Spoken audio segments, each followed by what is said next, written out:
Hi boys and girls, Mrs. Wagner here. Today we're going to talk about the very important reading skill of compare and contrast. Now, a lot of the times in school, you're going to see this reading skill visually in the form of a Venn diagram with two circles that interconnect in the middle, just like right behind me. This is a very easy way for students to compare and contrast two different stories, characters in the stories, or anything related to with literature visually. This is a really easy way to put their thoughts down in a Venn diagram, and then they could form their papers once you get to the older grades and write a nice paper about comparing and contrasting characters in a story. But for us today, we're just going to take a look at using compare and contrast with our beautiful Venn diagram. Now, when you use a Venn diagram, you don't need to write in complete sentences. This is one of those times you could simply use a word or a phrase to write down your information. Okay, now when I'm looking at my two circles in my Venn diagram, you can see right here in the middle, they interconnect, okay? They come together just like if you did this with your fingers and they cross over, okay? That is called compare, okay? That's where you compare. How are these two stories? How are these two characters? How are they similar? So in the middle of your Venn diagram, you are going to write about things that are similar. How are they alike? You might hear the word similar, alike, or compare.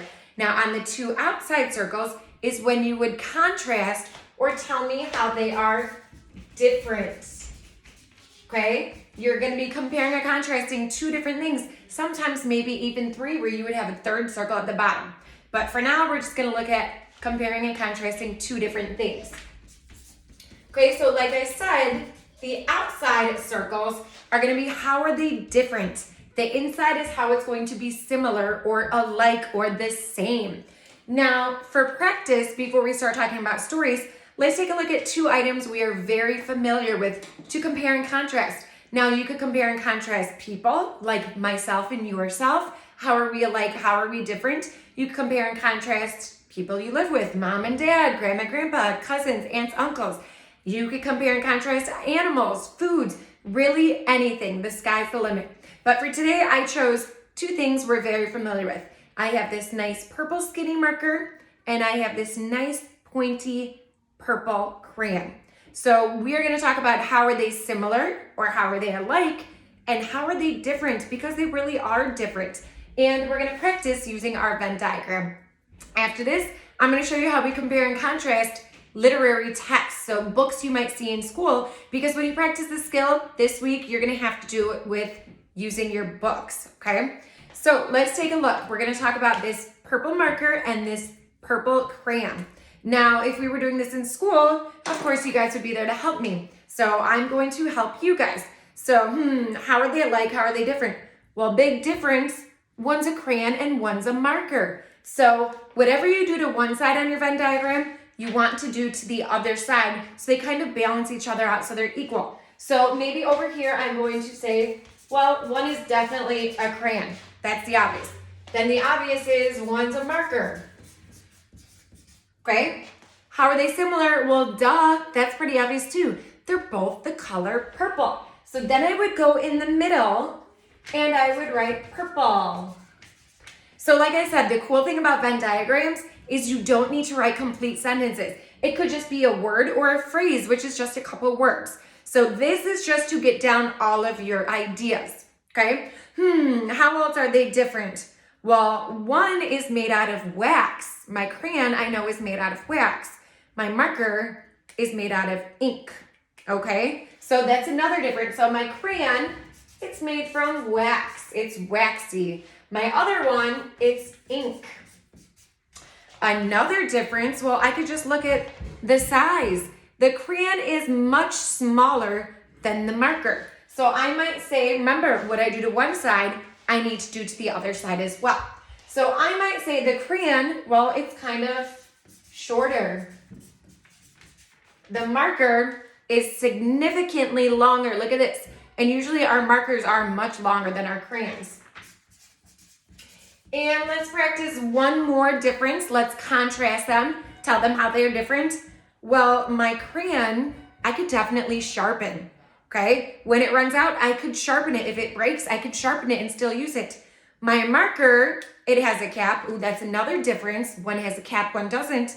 My marker, I can't put this in a pencil sharpener. I would absolutely ruin it, and I would ruin my pencil sharpener. But we know a crayon, especially if you get that nice big box of crayons, there's a sharpener built in. So you can sharpen the crayon. And like I said, a nice little phrase, which is a couple of words. Now what I do to one side, remember, I have to do to the other side to balance it out. So this one, it's as simple as you can't sharpen.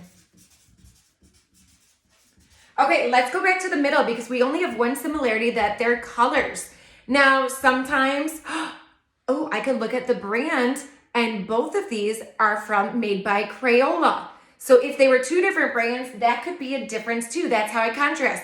Maybe one's a Rose Art and one's a Crayola. But the two I picked are actually both Crayola, so that's a similarity. I'm comparing them. That's how they are alike. So I would put that in the middle.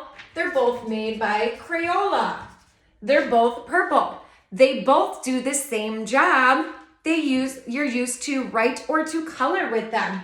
So in the middle, I'm going to say color and write with, because obviously right now I'm writing with a marker. So there is just a quick way of how we can compare and contrast everyday items that we're familiar with. Remember, on the outside circles, how are they different? How are they not alike?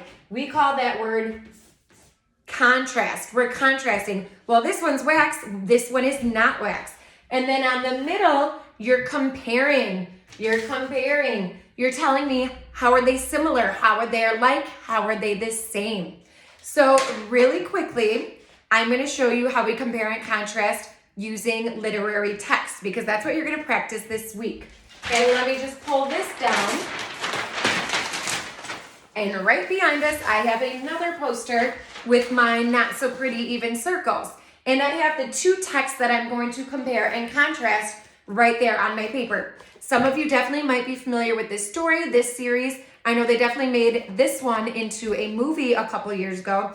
So this is the Alexander series. And I have Alexander, who used to be rich last Sunday, over on this circle. And then Alexander and the terrible, horrible, rotten, no good, very bad day on this circle. So we are going to compare and contrast these two texts. Now, maybe you might have read them. I'm not going to take the time to read you both. I'm just going to help you based on what I know about the stories because I've read both of them. Okay, so compare and contrast. So maybe I might do the middle first. How are they similar? Well, they're both about Alexander. He is the main character because he's the title of all of the books. So I might say in the middle. Remember, when I compare, I put it in the smaller part in the middle where they join together. So they're both about Alexander. He is the main character in both of the stories. Both of these stories, if you've read both of them, he has a problem in both the stories. This story, well, I'll hold on to that because that's going to be a contrast. How are they different? So in both stories, he has a problem. There's a big problem in both stories. Major problem. Okay, that's two similarities. Now let's talk about the problem in both stories to contrast. How are they different? Well, let's look at Alexander, who used to be rich first. If you've ever read this story, this is the whole series, in my opinion, is pretty funny. Alexander is quite the character. But in this story, Alexander used to have money, and by the end of the story, he's broke. He lost all his money making silly trades. So that goes back to a problem. So his problem in this story is he loses all of his money. Okay, like I said, you don't have to write complete sentences. This is definitely not a complete sentence. That's where we use the word, it's a phrase, okay? Now, the other story, Alexander and the very terrible, horrible, very no good, very bad day. I always mix up that title. This one, his problem is major. He has a problem throughout the story, and it's in the title. He has a terrible day his entire day. So remember, what I do to one side, I need to come to the other side when I contrast, okay? Tell how are they different. So in this story, his problem is he loses all his money. In this story, his problem is he has the worst day of his life, okay? He has the worst day ever. Okay? Now, maybe another similarity, if I'm going to look at how I'm comparing the text, I'm going to look at the middle. Well, if you've read these stories, there are very similar characters in both stories. Him, his brothers, his mom, and dad. Okay, so that might be how I would compare the characters. And maybe I would even write mom, dad, his brothers, whatever you wanted to do. Remember, you're just putting down ideas to help you. How are they alike? Because they are alike. Another similarity, they're both written by the same author, both illustrated by the same author. Okay, so that could be another similarity, is the same author and illustrator. Because sometimes when you're comparing texts, it might be two different authors, two different illustrators, two different points of view. Okay, so that's a lot for how these two texts are similar. The same main character, Alexander, he has a problem in both of them. You're going to see a lot of the same characters, him, his mom, his dad, his brothers. They're both written by the same author. They're both illustrated by the same author. Now, how are they different? He loses all his money in one, and he has the worst day of his life in the other. Now, we could keep going about all the other differences throughout this story. This one, he makes silly trades, and that's how he loses all of his money. This one, it's just he's having bad luck. So that could be another difference, another way we're going to contrast our text. So he makes silly trades. That's how he loses all of his money. And on this side, he doesn't make silly trades to lose all his money, because it's not about money, but he just runs into bad luck all day. Runs into bad luck. Okay? And now you could keep going, especially if you've read this story. You can actually go in this story and find textual evidence to say, hey, oh my gosh, I remember seeing that in this story too. The same thing happened. Or, oh my gosh, this happened in this story, but it didn't happen in this story. So there's going to come a point, especially this week when you're going to practice, you need to find the textual evidence or the proof to say, hey, that's a big difference. That's how I'm contrasting. You're going to put that on the outside two circles. Or, oh my gosh, that's a huge similarity, where you put it that little space in the middle. So again, we're talking about comparing and contrasting text. This week, you're going to see it in your journey story about animal groups, where you are going to have to compare and contrast using textual evidence that you find in the story to compare and contrast different animal groups that you read about. Okay? Remember, compare means how are they similar? How are they like? Contrast just means how are they different? Okay? Good luck with your compare and contrast, guys.